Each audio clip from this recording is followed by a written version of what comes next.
What all you need to do, rather the experts have to communicate to people, is that if you eat diversified millets and then lentils, all your protein problem and vitamin B12 raw material is provided. Will make vitamin B12, again your gut microbiome. That's what synthesizes vitamin B12. We are taking ourselves away from the soil, and then we are surrounded by plastics and and the fiber in foxtail millet is different from fiber in barnyard millet. Soft parts of your visceral system, like your liver, your spleen.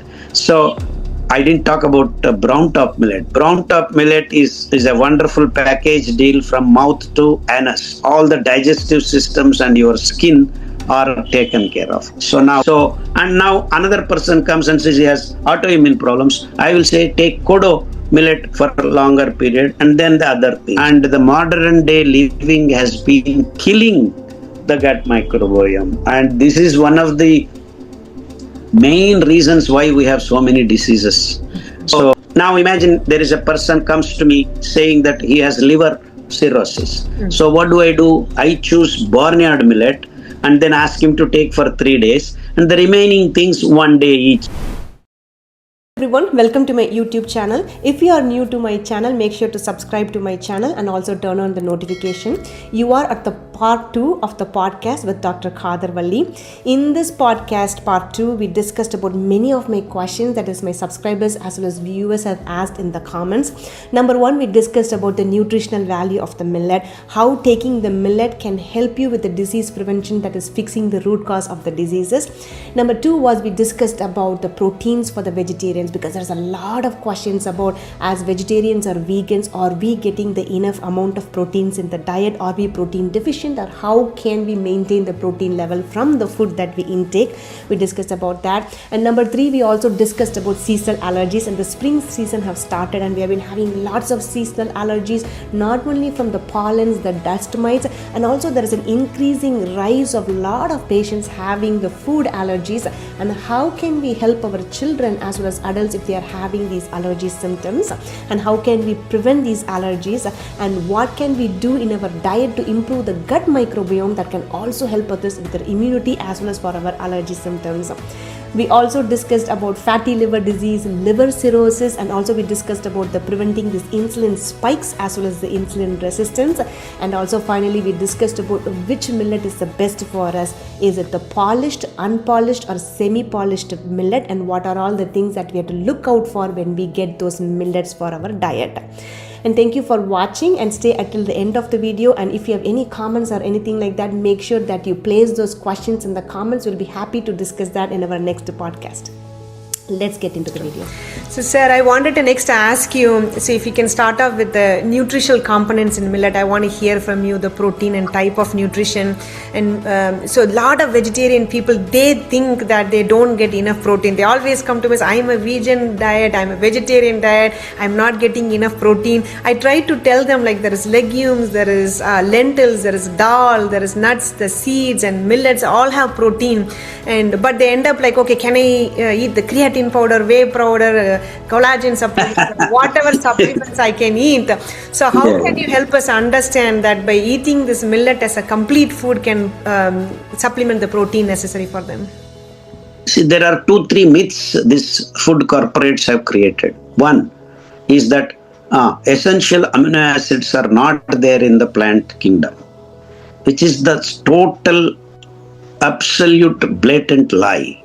Because all the animal kingdom gets its amino acids from plant kingdom only. Only. No one else can.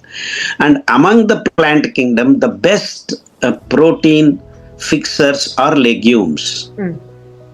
Leguminaceae family, where nowadays they call it Fabaceae family.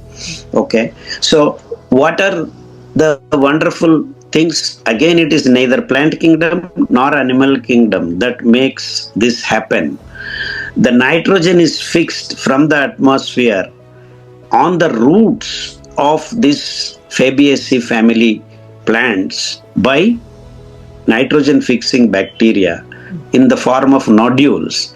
And these are the wonderful microbial domain which has the capacity not only to fix nitrogen, also has the capacity to clearly send chelators to collect cobalt, which is very, very rare mineral in any kind of soil. And why am I talking about cobalt? Without cobalt, you cannot make vitamin B12. Oh, okay. And who will make vitamin B12? And I'm coming to this point of why and how protein is built in every animal kingdom is through the help of vitamin B12.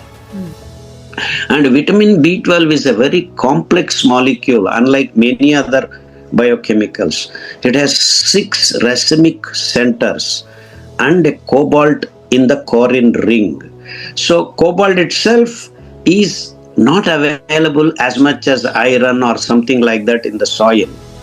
It is very rare and very small amounts. So you need specialized chelators to absorb this from the soil where the plants are growing.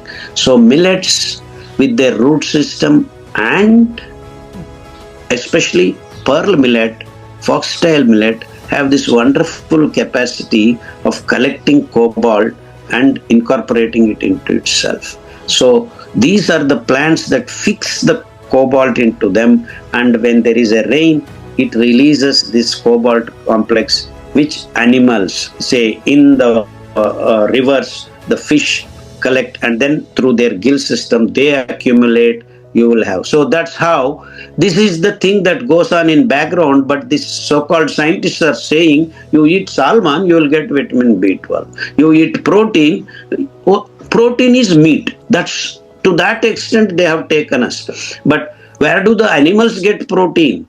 Different kinds of amino acid, whatever number you are talking, 26 amino acids, are available in the plant kingdom. So in foxtail millet has got 9.5 to 10 grams of protein, in which there may be 1 or 2 amino acids lacking, which can be then supported by if you eat brown top millet. Brown top millet has got 12.5 grams of protein, and kodo millet has 6.5 grams or 6 grams of protein. So when you have the diversified food grains in your bowl, in your plate, all the amino acids are supplied.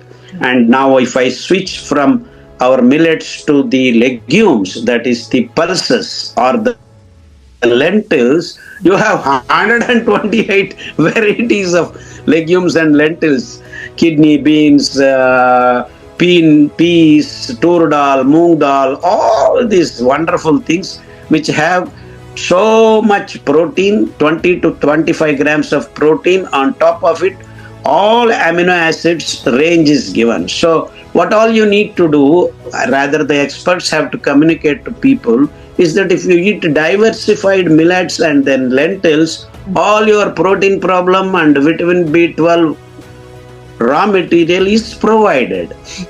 And then who will make vitamin B12? Again, your gut microbiome.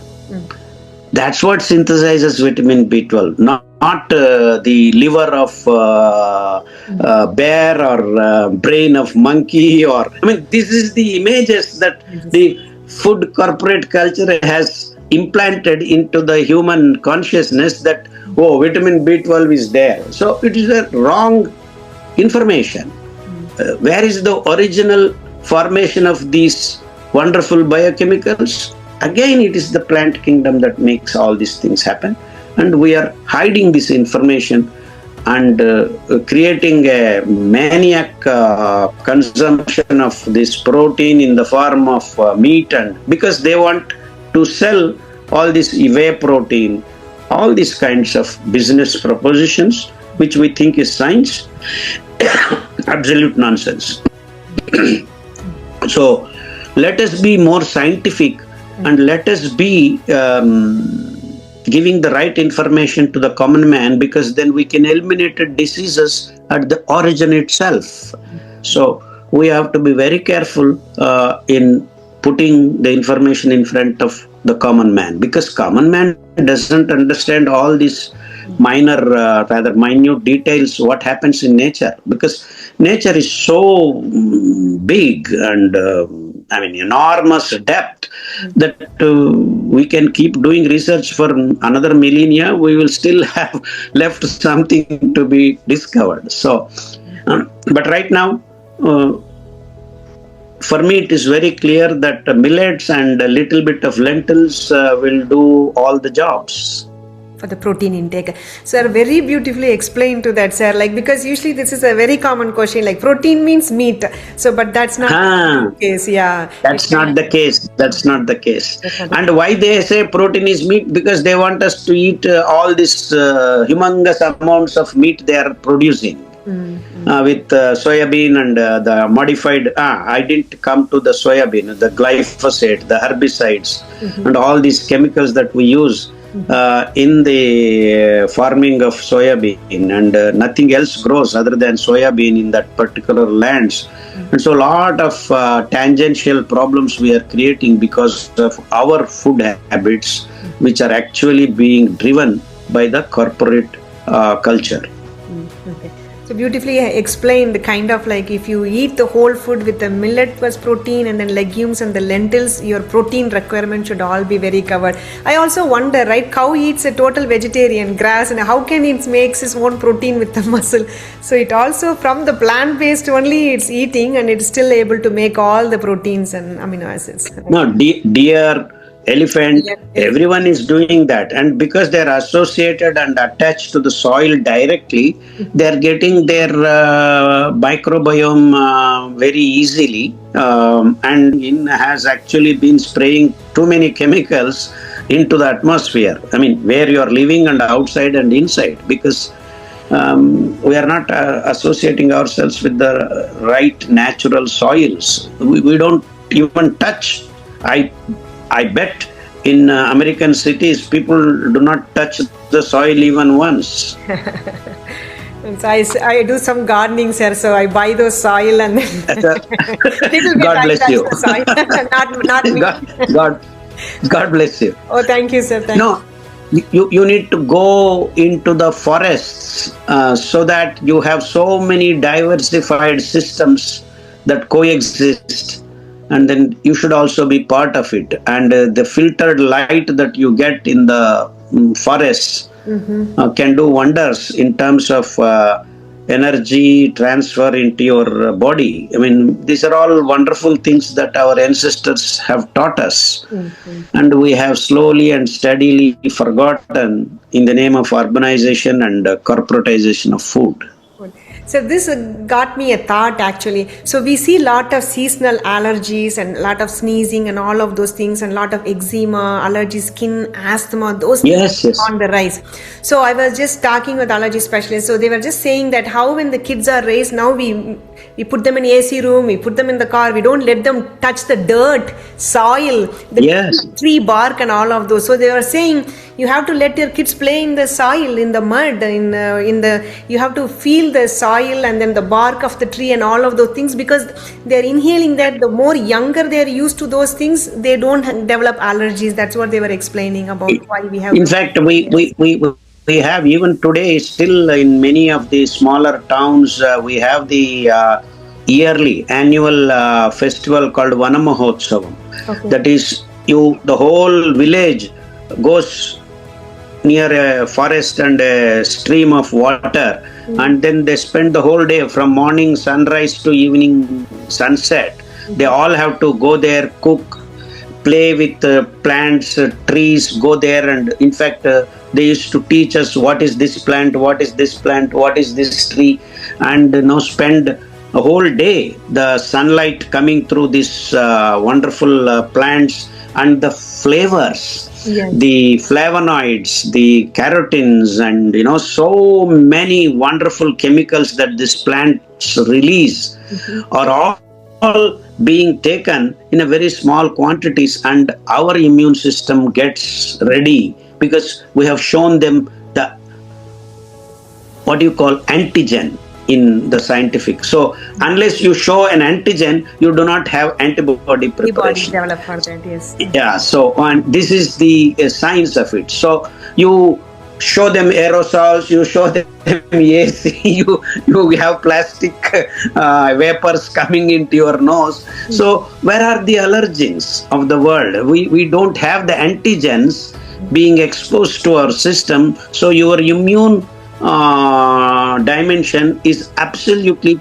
blindfolded with all this. So all at a sudden, when some boy not exposed to these things goes into a forest, all at a sudden he sees autoimmune shocks. Exactly. So that's the problem. So slowly and steadily, if you are with nature, you will not have this problem. In fact, I am now 60, running 69.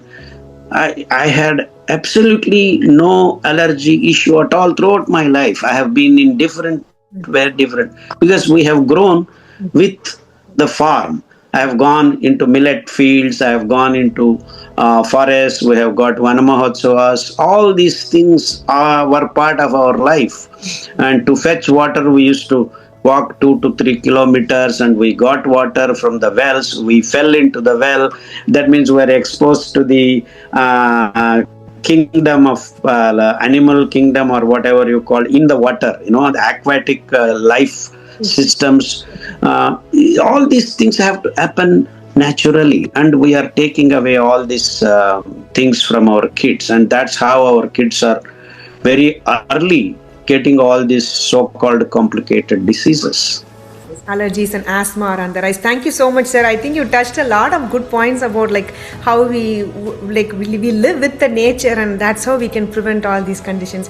Sir, I have very small questions. So I was looking into your protocol, sir, where you explain do not mix the millet. If you see more than 100 plus diseases, you have given protocols and decoctions of how to reverse that.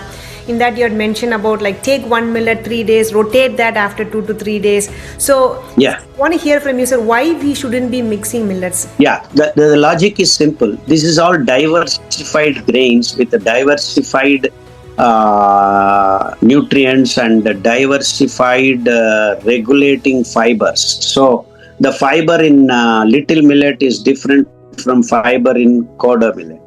And the fiber in foxtail millet is different from fiber in barnyard millet. So what it means is that it actually has impact on different parts of our bodies. So foxtail millet actually has the capacity to clean and give healthy conditions to your lungs and nerve system. Barnyard, soft parts of your visceral system, like your liver, your spleen, your kidneys, your pancreas, like this. They're all made of fat content. So the fiber in the barnyard millet can clean the fat content based organs in your body. So now if I eat kodo millet, the fiber cleans the bone marrow, the blood, and all this immune system, like the white blood cells and T cells and globulins. All these things are taken care of. So now if I mix all of them, the content to help each particular part of our body is completely dropped down to 1/5 or 1/20th, because if you mix so many grains, so nothing gets cleaned. You are getting some food to eat, I agree, but then the healing effects of these wonderful grains is robbed away. So now if I eat kodo millet for 2 to 3 days, our immune system, blood, bone marrow is completely clean. So it can take care of itself for another week or so. So now I come in and give foxtail millet. My lung system and nerve system is cleaned. Now I come in and give barnyard. My soft parts are cleaned. So I didn't talk about brown top millet. Brown top millet is a wonderful package deal from mouth to anus. All the digestive systems and your skin are taken care of. So now if I produce a condition where I keep feeding alternately 2-3 days each grain, I maintain my whole body for a period of 10 days. Everything is set again, reset, replenished. The same way, this is actually a logic that we follow, because our body has cleaning of blood for 3 months. That is your blood is regenerated and replenished and refilled within 3 months. Now your liver system, liver cells, 6 weeks. Your skin, 3 days to 2-3 weeks. That means if you have an injury on your skin is formed within 3 days. Like that, bone formation takes 6 weeks to 3 months. And our neurons take 7 years. Yeah, slow. And nephrons take 7 years to be replenished. So indirectly what I'm trying to communicate is that we need a system that is also like that. So when you eat barnyard millet, you have cleaned your spleen, liver, kidneys and pancreas, such wonderful, or including your endocrine system, which are small glands that release their juices directly without ducts, endocrine system, ductless glands. So all these things are kept in mind in designing this PDF. So now imagine there is a person comes to me saying that he has liver cirrhosis. So what do? I choose barnyard millet and then ask him to take for 3 days, and the remaining things 1 day each, so that we cannot leave them also to be dirty. So they also have to be included in the routine. So, and now another person comes and says he has autoimmune problems. I will say take kodo millet for a longer period and then the other things. So I divide the time in terms of weeks or 10 days and then design this number of days, so that the patient's peculiar conditions, each patient has his own distinct condition. So we design according to the patient's. So we listen to the patient, talk to him for half an hour, 40 minutes, and then we have done this research for 8 years like this. So that's how we could make the PDFs. Now the PDFs are helping people sitting in their homes, in villages. They go to, and we call that handbook and protocol book. Protocol means do exactly the way it is written. It's like in our younger days, college days, we used to have in the labs demonstration and handbooks. So do this, next do this, next do this, then you get the results. Just like that, we are trying to, being trained as a scientist throughout my life, I was trying to inculcate the same kind of, because I cannot now go and teach all the science to the auto driver. So he's better off knowing what to do, how to do without doing mistakes. And we have been improving our PDFs, because all said and done, there will be some, because of the parameters being so many in the world, all at a sudden something else comes up. So, but we are trying to improve the protocols regularly. And the same thing happened with our Amali also. We have now updated how to make Amali, because earlier there is a resistance, societal resistance. Oh, why should I drink this Amali? Can I add fruit to this? Can I do this? But then you are blocking the pyloric sphincter when you eat solid. And so the gut microbiome that we have prepared in Amali does not reach the celiac region. So that is the reason we reasoned out and then said Amali will be only a drink, nothing else. And so this updated version has been working miracles for us, because almost all blood cancer patients who are following this have been improving. Instead of 6 months, now they are doing in 3 months itself. So that's the reason why I said gut microbiome is such a wonderful, important aspect of our life. And the modern day living has been killing the gut microbiome. And this is one of the main reasons why we have so many diseases. So I now actually labeled Amali as gateway to health, because without that, no one will have health at all. So Amali and all these issues are rolled into one. See, we always try to break a problem and see the answer, but the answers lie in holistic way of doing things, not individualizing, breaking, compartmentalizing. The knowledge is okay, but that in the body it doesn't happen in compartmentalized systems. So that's why we need to figure out, follow nature, and That is the reason why I keep telling millets have to be eaten individually. Do not mix them.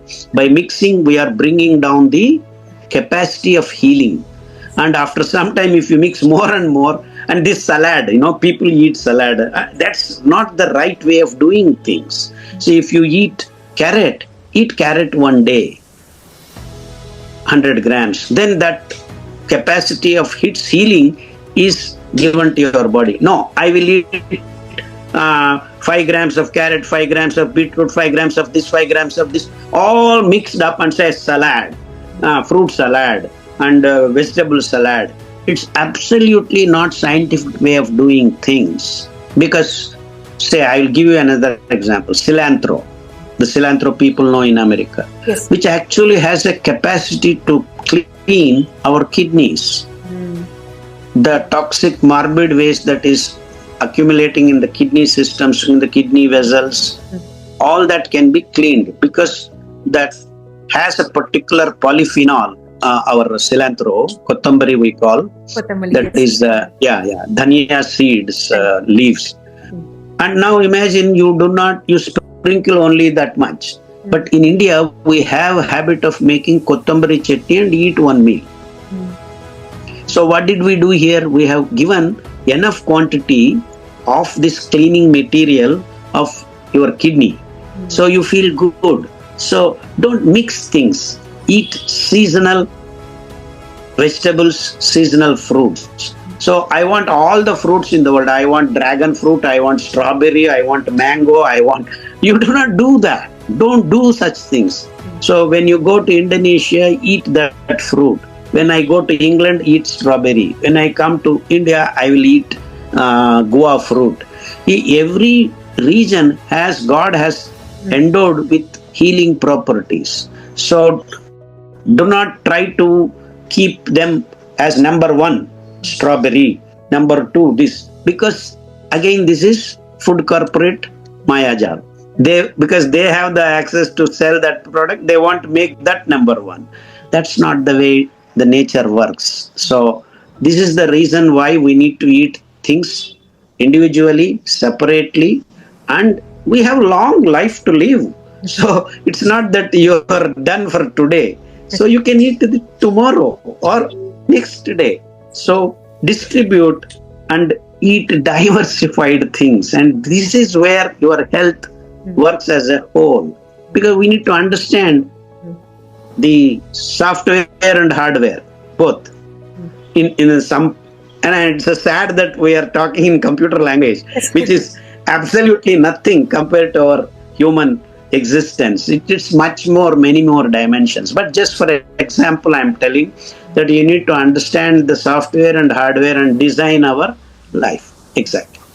Sir, thank you, sir. You explained about cirrhosis because I see a lot of the fatty liver disease, Yes. young adults, and then it's Fatty liver. rise and then converting into cirrhosis. It's become like a epidemic now, fatty liver disease. You talked about cirrhosis, how that can be reversed, and Yeah, the sugar spikes have to be controlled, then you can cure your fatty liver. liver. Yes, sugar spikes, insulin resistance, they all come together.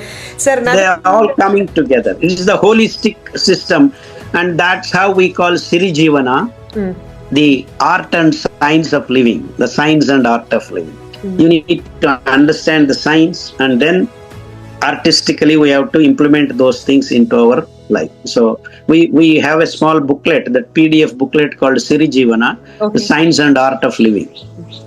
Okay. Sir, another question I have is, do we buy millet, and sometimes in winter season I always care like is the worms or bugs are going to come. How can we store millet? Is there anything special, sir, I have to do for storing the millets in our home? There are 2-3 things in India we do in winter. Of course, you have big cold machines. I mean, you can just stash them away in a refrigerator at 2 or 3 degrees centigrade. Okay. And then when you are about to use after 2 to 3 months, you can just expose it to the sunlight for 2 to 3 hours, and that will take care of the problem. Because once you have cold, the cysts and those things do not survive. And then once you expose to the sunlight, the real sunlight you have to expose, all the cysts die, microbes die. So This is a simple method which our ancestors followed for time immemorial. See, if you go to the northeastern states, lot of cold weather and then even snow comes. But when the sun comes, they all actually throw everything that is inside the house into the sun for 2 to 3 days. And then, of course, rearrange that back. These are the simple techniques we need to follow even today. See, our life is the same. Life forms are the same. You see, it may be millions of years that human race has lived, but the simple techniques need not change. And by doing artificial things, so I will dry my food in a dryer, but you do not have the range of ultraviolet rays that the sun can provide. You cannot produce by technologies. You may at the after another 100 more years. I think we are not sophisticated enough, including so-called America and all other so-called developed countries are way beyond even in understanding these simple scientific facts. So we need to be with nature and try to dwell our lives in tune with nature. So another question I have there, maybe the last question. So I have polished, unpolished, semi-polished. So how can, when we buy the millets, what are the things that we have to look up for, sir? Yeah, unpolished is the best because we have upper layers lignans more concentrated. Of course, inside also there is fiber, lignans and all, but the concentration of lignans decreases as you grow into the grain. So do not polish. Unpolished is the best. And we actually have in Mysuru, we have trained women not to use the machines at all to remove the husk. So very small mixies you can use and then remove without losing any lignon at all. So handmade small mixie driven dehusking methods, which we have put in the video system. You can search Buchhi method. It is called Buchhi method. Buchhi method grains, the dehusking is the most scientific way of doing because you are left with wonderful lignans as such. So the lignan rich is unpolished and then Buchhi method. So Buchhi method is number 1 quality, unpolished number 2, semi-polished is number 3, okay, and totally polished thing is number 4. Number 4. All said and done, you still have some fiber. So these 4 graded millets are 1,000 times better than rice and wheat. Yes, still they are the best. Okay, thank you, sir. I hope you all enjoyed the part 2 of the podcast with Dr. Khadar Vali. We had a great discussion of the multiple topics, and if you have any other comments, make sure to place that in the questions. Thank you for watching, and I will see you all in my next video.